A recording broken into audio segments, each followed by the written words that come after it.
selanjutnya. Finally, aku sudah sampai.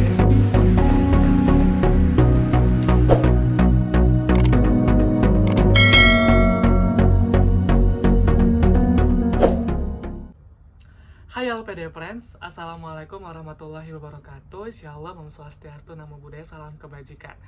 Senang sekali hari ini saya Felix Rimba kembali hadir untuk memberikan konten-konten tentang beasiswa LPDP kepada teman-teman semua. Nah, pada hari ini menyambung dari konten sebelumnya tentang seleksi administrasi, Felix ingin membedah salah satu persyaratannya yaitu esai kontribusi kembali ke Indonesia. Nah, pastinya teman-teman udah mencari-cari gitu kan dari beberapa website, dari beberapa blog, vlog tentang esai kontribusi kembali ke Indonesia. Nah, pada kali ini Felix ingin membagikan pengalaman kemarin dalam membuat esai, dan kali ini juga ada poin-poin penting yang mau Felix sampaikan ke teman-teman semua yang harus ada di esai teman-teman. Nah, jadi kalau mau lulus LPDP harus memiliki poin-poin ini. Nah, nggak sabar kan pengen tahu apa poin-poinnya? Tapi sebelum itu, Felix bakal jelasin.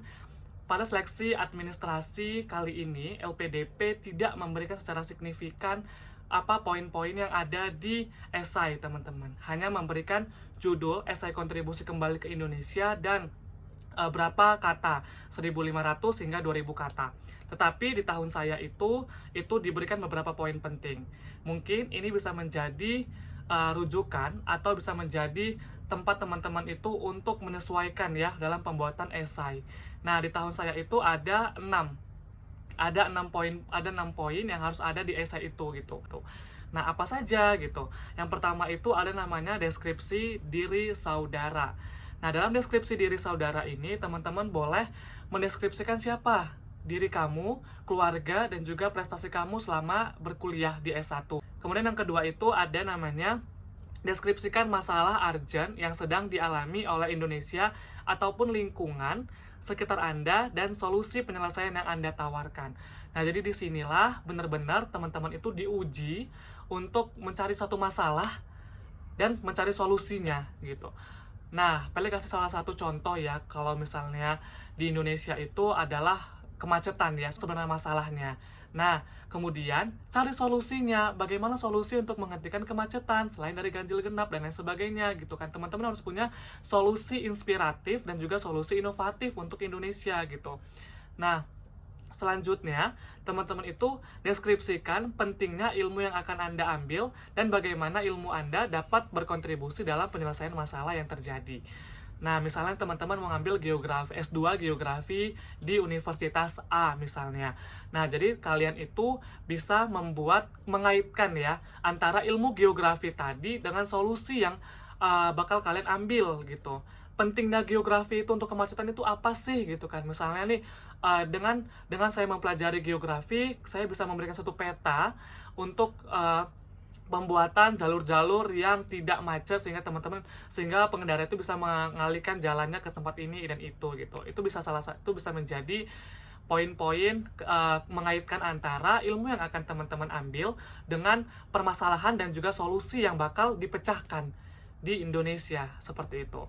Nah, kemudian itu ada deskripsikan mimpi saudara tentang Indonesia di masa depan. Nah, pastikan kalian semua itu punya mimpi ya untuk Indonesia. Misalnya, untuk Indonesia yang bebas korupsi, untuk Indonesia yang pendidikannya nomor 1 di dunia. Itu bisa saja teman-teman, gak ada yang mustahil gitu kan, selagi kita mau berusaha. Nah, dalam hal ini, membuat mimpi untuk Indonesia tidak boleh yang muluk-muluk gitu loh. Harus realistis gitu loh. Jadi harus terukur. Misalnya Indonesia, kalian pengen Indonesia itu menjadi negara yang pendidikannya nomor 1. Nah, apa langkah yang bisa kalian ambil gitu kan? Apa langkah yang bisa kalian ambil untuk membuat Indonesia menjadi pendidikan nomor 1? Itulah menyangkut ke poin nomor 5.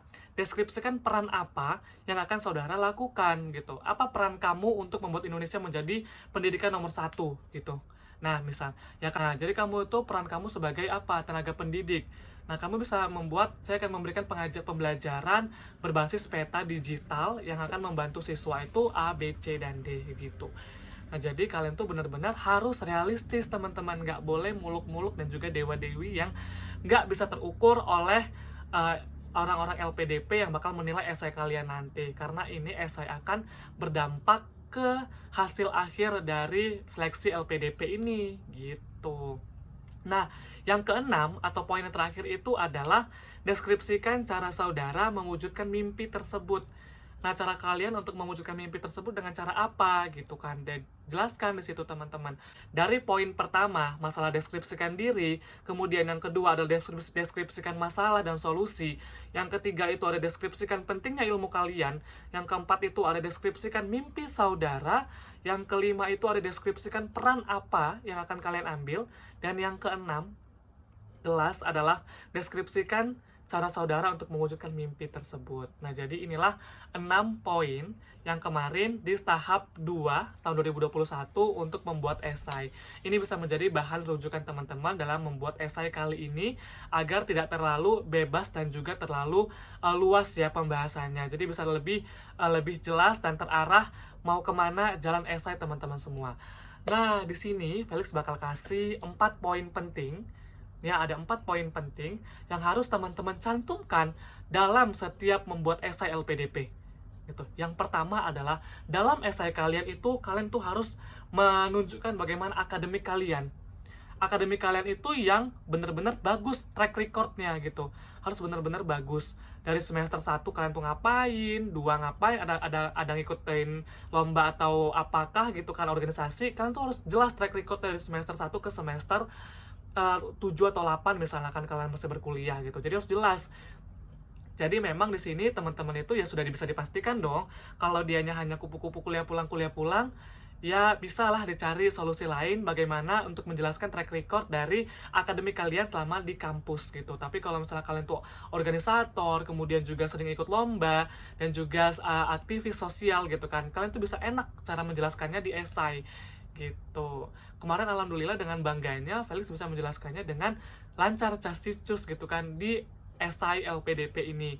Karena memang ya selain Felix juga ikut organisasi internal dan juga eksternal, ada juga beberapa aktivitas sosial yang Felix lakukan di luar dari organisasi tadi. Ya, bagi kalian-kalian yang memang menonton channel ini masih duduk di semester 2, 3 atau masih di bawah semester 5, silahkan cari kesibukan kalian yang positif untuk berorganisasi, untuk mengikuti lomba dan lain sebagainya.